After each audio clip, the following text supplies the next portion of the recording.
ఇగో మరదల పిల్లలారా, మీకేం కాదు. మీ అన్నున్నాడు, గీ సుబ్బలక్ష్మి కూడా ఉన్నది. మీరు అస్సలు భయపడుకుండ్రి, బేఫికర్గుండ్రి.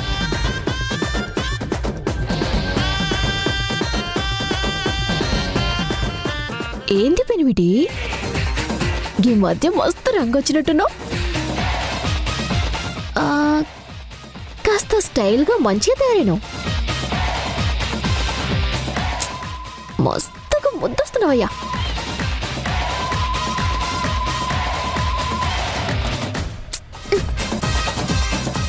ఏంది గిట్లా కొత్తగా వింతగా చూస్తున్నావు? ఓయ్ కాశీబావా, అసలు నువ్వేనా గిట్లున్నది? నాకు అస్సలు సంశయత లేదు. నువ్వాడదా లెక్కైనవా లేకపోతే నేను మొగోళ్ళ లెక్కైనా?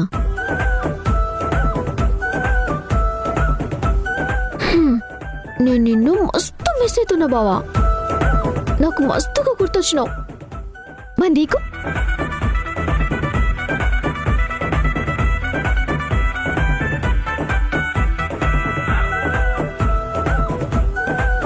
ఇంట్లో పెళ్లి కావాల్సిన చెల్లెలు ఉన్నారు, వాళ్ళ ముందు నీ అవ్వ గాలకు తెలియని ముచ్చట్నా ఏంది? మన గురించి గీ ధూల్పేట్ల గడప గడపకి తెలుసు. కొత్తగా గీ మర్యాద ఇచ్చుడేంది, గీ సిగ్గుపడుడేంది? సరే తీగాని గిడ మనకెందుకు, బయటికి పోదాంపా. అక్కడ వేసుకుందాం మన చిలిప్పళ్ళు. బయటికి ఎక్కడికి? ఏహ దమ్చాయి కొట్టద్దాంపా. పానాడు. ఏహే గాలని చూస్తావేంది? నాడు. అరే చెయ్యి. ఏముంది? అయిపోయి పానాడు. లే. అరే ఆగు, కనీసం వెళ్ళి ప్యాంట్ అయినా వేసుకొని వస్తాను. ఏహే ప్యాంట్ ఎందుకు, గిట్లనే మస్తున్నావు. దా దా దా బావా.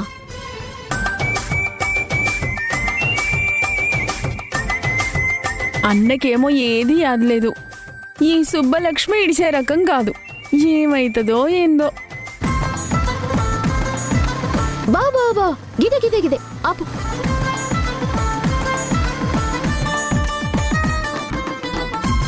గిన్నే బావా. ఈ గల్లీలో టీ తాగడం ఎందుకు? ఓర్ని ఏంది పెద్ద పెద్ద మాటలు మాట్లాడుతున్నావు? మన ధూల్పేటలో ఎప్పుడు తాగేది గీ గల్లీ టీనే. దిగు. ఏ చోటు, దో స్పెషల్ కడక్ చేయాలరే.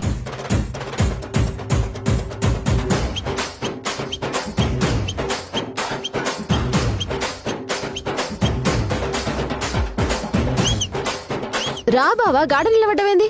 వచ్చి కూసు.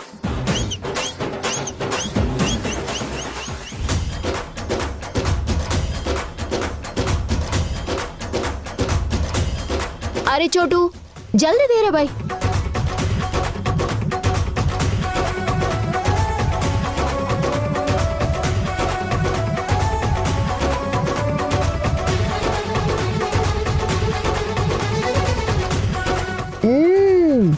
అద్దరిపోయింది. మీరెప్పుడు చాయ్ ఇలాగే తాగుతారా? మీరా? ఏమైంది బావ నీకు? నేను కాశీకి పోయొచ్చేలోపు నువ్వు గింత మారిపోయినవేంది? ఇగో నువ్వేమైనా మజాక్ చేస్తున్నావా లేకపోతే ఆట పట్టిస్తున్నావా? మజాకేంటి, ఆట పట్టించడం ఏంటి? నేను నిజంగానే అడుగుతున్నాను. మీరు ఇలాగే తాగుతారా? ఇలాగే ప్రవర్తిస్తారా? వామ్మో, నీకు దండం పెడతారా నాయనా? నువ్వు నన్ను గిట్లా మీరు గీరు అని అనడు మానేయ్. నువ్వు గట్లా మాట్లాడుతుంటే నాకు గిడ మస్తు దాడైతుంది. నాకేంటో కాలుతుంది. సుబ్బు అని ప్రేమగా పిలువు బావా. సరే అయితే చాయ్ తాగవా? చలో ఓల్డ్ సిటీ పోయి బొక్కల సూర తాగద్దామా? బొక్కల సూరానా? నాకు ఇప్పుడు నీ బాధ ఏందో సమజైంది. నువ్వు ఇంకా నీ చెల్లెల గురించి ఆలోచిస్తున్నట్టున్నావు. నీ దిమాక్లా గా ఓబులరెడ్డిగాడు ఏం చేస్తాడా అనేదే నడుస్తుంది కదా. అందుకే నువ్వు ఇట్లా పిసపిసేందేందో మాట్లాడుతున్నావు, ఏన్నో ఉన్నావు. నేను చెప్తున్నా కదా బావా, అవసరమైతే గాన్నే వేసేద్దాం. నువ్వు కంగారు పడకు, నేనొచ్చినా కదా, నేను చూసుకుంటా. ఏం చూసుకుంటారు? ఆ నేసేయడం ఏంటి? అరే బావా, మనకు కావలసినవి 2 కోట్లు. గా హై ప్రొఫైల్ గాలని పట్టుకుని 4 మర్డర్లకి ఇట్లా ప్లాన్ చేసినామనుకో 2 రోజుల్లో ఈజీగా వచ్చేస్తాయి. ఈ రోజుల్లో మనం తిన్నంగా సంపాదించడు కష్టం గాని అడ్డదిడ్డంగా సంపాదించడు ఎంత పని బావా. అయినా నువ్వు తలుసుకుంటే ఇవన్నీ నీకు పెద్ద లెక్కనైంది. మీరు ఇలానే ఉంటారా? నన్ను మర్డర్లు చేయమని ఎంకరేజ్ చేస్తున్నారు. మనుషుల ప్రాణాలంటే మీకు అంత చులకనగా ఉందా? ఏ కూస బావా. అరే మనం ఏమైనా మంచోళ్ళని కిడ్నాప్ చేస్తున్నావా ఏంది? దొంగన కొడుకులే కదా వేసేది. ఈ లెక్కను చూస్తే నువ్వు కృష్ణ పరమాత్ముడి లెక్క. సమాజానికి 2 ఉపయోగాలున్నాయి దీనివల్ల. ఒకటేమో జనాభా తగ్గుద్ది, ఇంకోటేమో దొంగెదవలు తగ్గుతారు. ఇదో ధర్మం ఎంతవనుకో బావా. బాగానే కవర్ చేసుకుంటున్నావు, కానీ యుద్ధం అనేది ధర్మం కోసం చేయాలి, ఇలా డబ్బుల కోసం కాదు.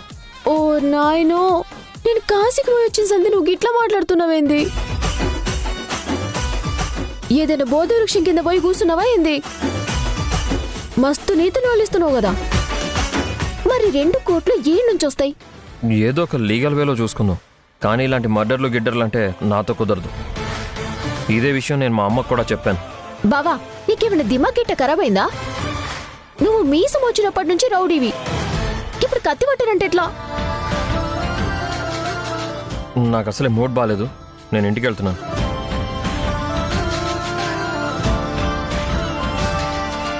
ఆగు బావా, గట్ల పోతున్నావు. నీ మూడ్ చేంజ్ చేద్దామని గీడికి తీసుకొస్తే మళ్ళీ మూడ్ మంచి లేదని పోతావేంది? నేనేం చెయ్యాలి? అరే నా మాటిను బావా.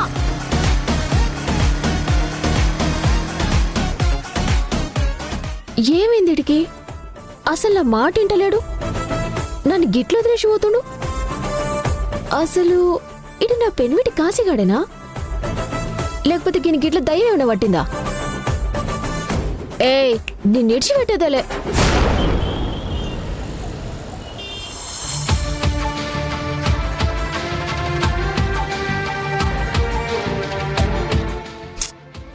ఈ వెధవ నేను అనుకున్న దానికన్నా దారుణంగా తయారవుతున్నాడు. ఇంత టైం అయినా ఇంకా ఇంటికి రాలేదు. ఛ!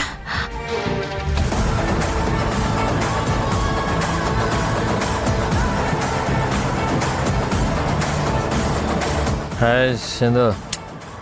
నీకు అసలు బుద్ధుందా? కాశీ, ఏంటి నువ్వు? ఏం చేస్తున్నావు? నీ అవతారం చూసుకున్నావా? ఇలా నేనా ఇంటికి వచ్చేది?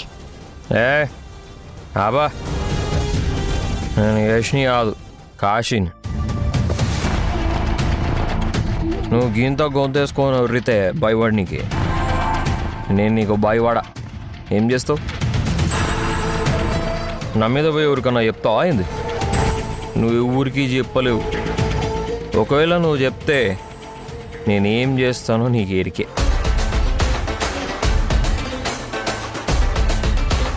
అందుకే నువ్వు నోరు మూసుకొని కూర్చొని ఉండు. ఒకవేళ పొరపాటును నువ్వు నా గురించి చెప్పినా మీ అత్త నమ్మనే నమ్మదు. ఒకవేళ నమ్మిందా మీ అత్త గుండె ఆగి సస్తది. కాశీ, నోరుంది కదా అని ఇష్టం వచ్చినట్టు మాట్లాడితే నాలుగు చీరేస్తాను, జాగ్రత్త. అంత సీన్ లేదులే నీకు.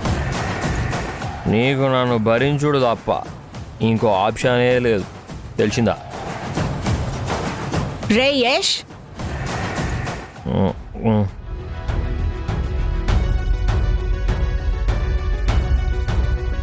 ఇప్పుడే వస్తున్నావా ఆఫీస్ నుంచి? అవునమ్మా. ఎలా జరిగిందిరా ఈరోజు వర్క్? నువ్వు చెప్పావు కదమ్మా అన్నీ జాగ్రత్తగా చూసుకోమని. అందుకే అన్ని ఫైల్స్ స్టడీ చేసి ఇప్పుడే వచ్చాను.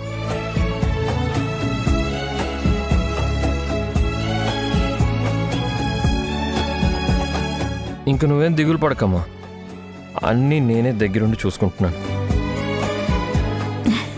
సింధు, వాడికి భోజనం పెట్టు. అలాగే అత్తయ్య. గుడ్ నైట్ అమ్మా, నువ్వు వెళ్ళి పడుకో. గుడ్ నైట్ నాన్న. తినేసి నువ్వు కూడా రెస్ట్ తీసుకో.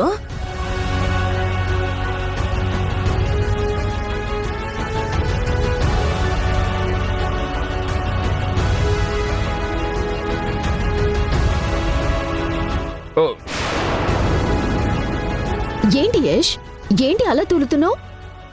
నువ్వేమైనా తాగొచ్చావా?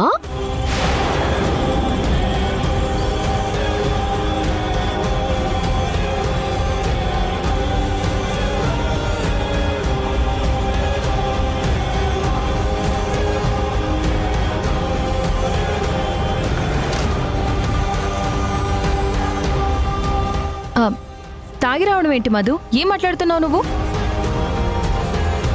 యష్ పొద్దుటి నుంచి ఆఫీస్లో వర్క్ చేసి అలసిపోయాడు. అవును మధు, బాగా అలసిపోయాను. అత్తయ్య చెప్పిన పనులన్నీ చేసి చాలా నీరసంగా ఉన్నాడు. ఈ మధ్య తను వాడుతున్న టాబ్లెట్స్ వల్ల తనకి మత్తుగా ఉంటుంది. ఆ మత్తులో కొంచెం తూలి కాలు స్లిప్ అయితే నీ ఇష్టం వచ్చినట్టు కథలు వెళ్ళేస్తావా?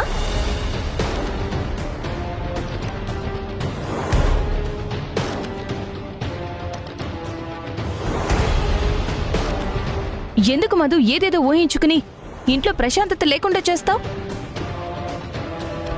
ఇప్పుడిప్పుడే యష్ పరిస్థితి సెట్ అవుతుంది. ఇప్పుడు కూడా నువ్వు ఏదో ఒక సీన్ చెయ్యాలని చూడకు. మధు, నీకెన్నిసార్లు చెప్పినా బుర్రకెక్కదు, బుద్ధి రాదు. ఇంకోసారి నువ్వు నా కొడుకు గురించి ఎక్కువగా మాట్లాడావు అంటే నేను ఊరుకోను మధు. నేను మందు తాగనని నా కొడుకు నాకు మాటిచ్చాడు. వాడు తాగడు.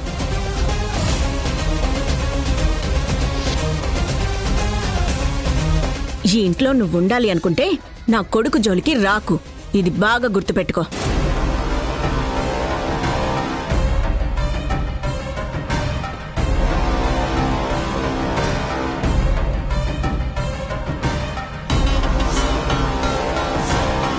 ఏందే రక్త పింజరి? నన్ను ఇరికించనికి ఎప్పుడు నీ కండ్లన్నీ నా మీదనే ఉండే ఏంది? పిచ్చిదాని లెక్క మాడుతున్నావు. ఇప్పుడు నేను తాగితే ఈడ రక్తపు చుక్కలు ఏమైనా పడుతున్నాయా ఏంది? ఎందుకే నీకు ఈ నోటి దురదా? నువ్వు మళ్ళీ మా అమ్మకి చెప్పి నన్ను ఇరికించాలని చూసినావు, ఏం జరుగుతుందో తెలుసు కదా. మా అమ్మ నీ 2 చెంపలు పగలు కొడుతుంది. అప్పుడు నీ తలకాయల జ్ఞాన బల్బులు వెలుగుతాయి. పోవడగా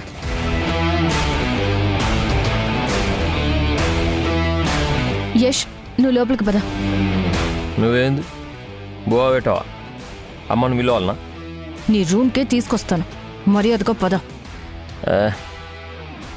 ఓకే పద.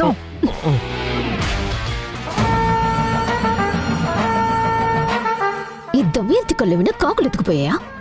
వీడిని చూస్తే ఎవరికైనా క్లియర్గా తాగాడని అర్థం అవుతుంది. ఈవిడేమో నోరు మూసుకోమని నాకు వార్నింగ్ ఇస్తుంది. అసలు యష్ ఎందుకిలా ప్రవర్తిస్తున్నాడు? అయినా తన అంతలా తాగి తూలుతుంటే సింధు ఎందుకు అత్తే ముందు కవర్ చేయాలని చూస్తోంది. వీళ్ళిద్దరి మధ్య ఏదో జరుగుతోంది. కానీ బ్రహ్మదేవుడికి కూడా తెలియకుండా గదిలోనే మేనేజ్ చేస్తున్నారు. చూస్తా ఎన్ని రోజులు ఆడుతారో వీళ్ళ ఆటలు. ఏదో ఓ రోజు వీళ్ళ కుప్పి గంతులు బయట పడాల్సిందే.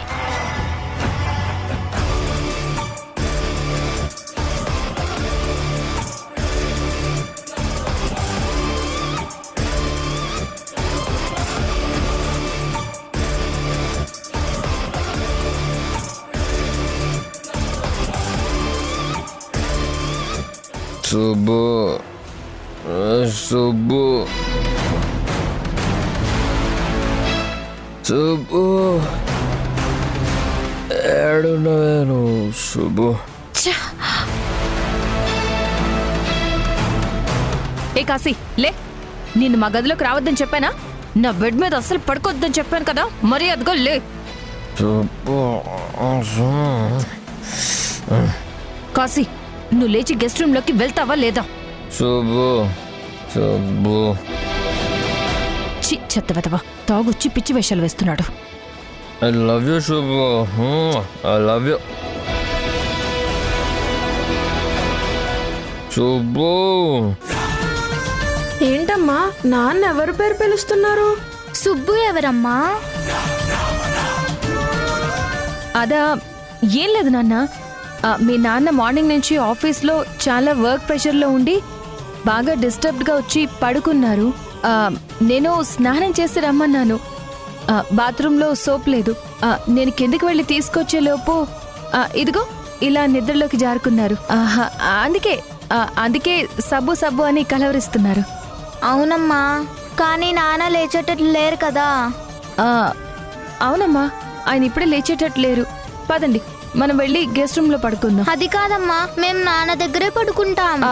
లేదు నాన్న, మీ నాన్న రాత్రంతా ఇలానే గట్టిగా కలవరిస్తూ ఉంటారు. మనకు అస్సలు నిద్ర పట్టదు. పదండి వెళ్దాం, పదండి.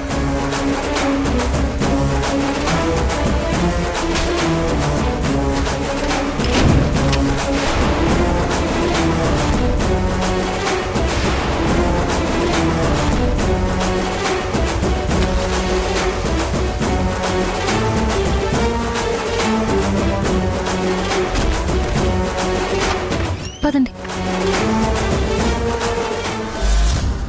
ఇదేం విచిత్రం, సింధు యష్ దగ్గర కాకుండా వెళ్ళి గెస్ట్ రూమ్ లో పడుకుంటుంది. పైగా తనని లోపల పెట్టి బయట గడి కూడా వేసింది. అసలు యష్ ఏం చేస్తున్నాడు లోపల? సుబ్బు సుబ్బు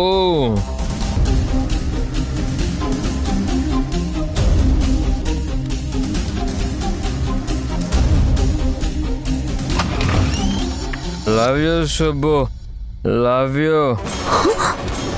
అయ్యో! ఏం చేస్తున్నాడు వీడు? అసలు యష్ ఎందుకు ఇలా ప్రవర్తిస్తున్నాడు? ఆ యాక్సిడెంట్ అయినప్పటి నుంచి వీడి ప్రవర్తన చాలా అంటే చాలా తేడాగా ఉంది.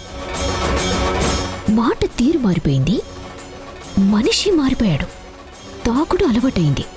నిన్నటి దాకా తాగేసేదో చేస్తున్నాడు అనుకున్నాను, కానీ వీడికి దయ్యం పట్టినట్టుంది. సుబ్బు సుబ్బు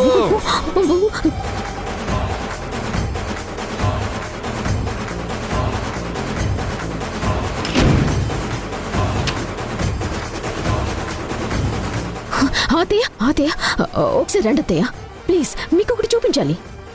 ఏంటి మధు నీ గొడవ? ఏం చూపించాలి? అతయ్య, ఇందాక నేను యష్ తాగాడు అని చెప్తే ఆ సింధు ఏవేవో అబద్ధాలు చెప్పి కవర్ చేసింది కదా. ఇప్పుడు మీరు ఒక్కసారి వాళ్ళ బెడ్రూమ్లోకి వచ్చి చూడండి అత్తయ్య. యష్ ఎంత విచిత్రంగా బిహేవ్ చేస్తున్నాడు. అసలు మనిషిలానే లేడత్తయ్య. ఛీ!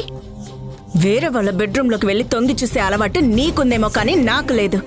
అయినా మొగుడు పెళ్ళాల బెడ్రూమ్లోకి వెళ్ళి నువ్వు తొంగి చూసి రావడమే కాకుండా నన్ను చూడమని చెప్తున్నావా? నీకు బుద్ధుందా అసలు? అత్తయ్య అత్తయ్య అత్తయ్య అత్తయ్య, ప్లీజ్ అత్తయ్య, ప్లీజ్, మీరు నన్ను కొడితే కొట్టండి అత్తయ్య, పర్వాలేదు. కావాలంటే 2 చెంపల మీద కొట్టండి. కానీ ఒక్కసారి గదిలోకి వచ్చి యష్ ఏం చేస్తున్నాడో మీరు కళ్ళారా చూసాక నన్ను కొట్టండి. ప్లీజ్ అత్తయ్య, ఒక్కసారి రండి. ఛే! ప్లీజ్ అత్తయ్య, నేను చెప్తే మీరు నమ్మటం లేదు. మీరు చూస్తే మీకే అర్థమవుతుంది అత్తయ్య. రండి అత్తయ్య, ప్లీజ్ అత్తయ్య, ఒక్కసారండి, ఒక్కసారండి, రండి రండి, ప్లీజ్ రండి, రండి అత్తయ్య.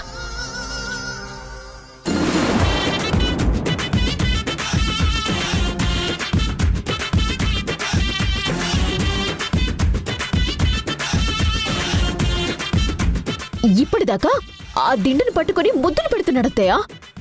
ఏదో పేరు సుబ్బు సుబ్బు అని తన పేరు కలవరిస్తున్నాడు. నిజం అత్తయ్య. ఇంకోసారి నా కొడుకు బెడ్రూమ్లోకి వచ్చావా నీ కాళ్ళు విరగొడతాను. ఛీ! ఏ ప్లాన్ వర్కౌట్ అవ్వదు. ఏం జీవితం రా నాది. ఏం చేసినా నాకే రివర్స్ అవుతుంది.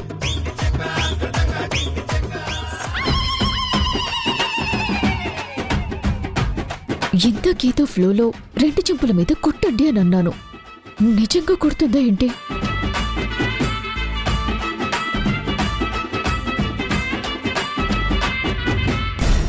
గదిలో వీడొక్కడే పడుకున్నాడు. మరి సింధు వాళ్ళెక్కడా? ఎందుకో అత్తయ్య, ఈ మధ్య సింధు యష్లో కలిసి పడుకోవటం లేదు.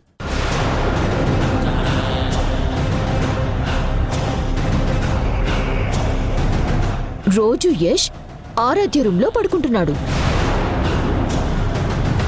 ఈ రోజు సింధు పిల్లల్ని తీసుకుని గెస్ట్ రూమ్లోకి వెళ్ళింది.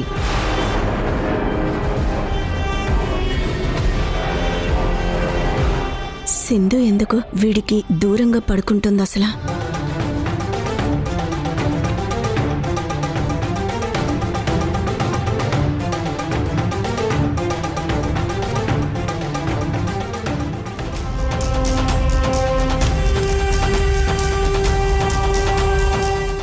ప్లాన్ వర్కౌట్ అవ్వకపోయినా అట్లీస్ట్ సింధుని అత్తయ్య ముందు గట్టిగా ఇరికించగలిగాను.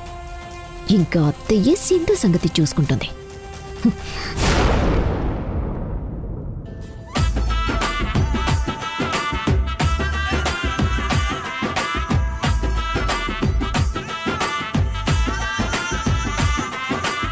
ఆఫీస్లో కాశీగాడు ఆగాలంటే యష్ని ఎలా అయినా ఆఫీస్కి తీసుకెళ్ళాలి. కానీ వీళ్ళేమో తనని ఆఫీస్కి పంపించను అంటున్నారు. ఎలా అయినా ఒప్పించి ఖచ్చితంగా యష్ని నేను ఆఫీస్కి తీసుకెళ్ళాలి.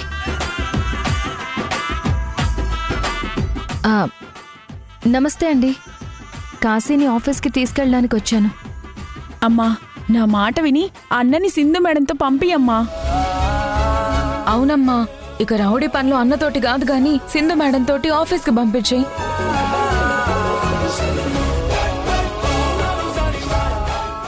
ఓ అత్తో,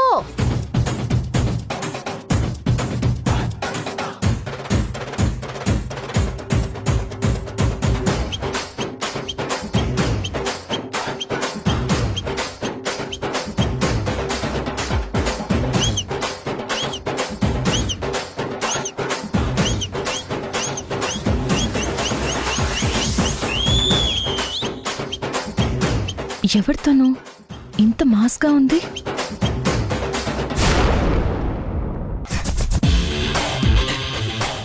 అమ్మని బావా, మనం మీ బైక్లో వెళ్దాం, నేను వెహికల్ తీసుకురాలేదు. దీని సంగతి తెలుస్తా.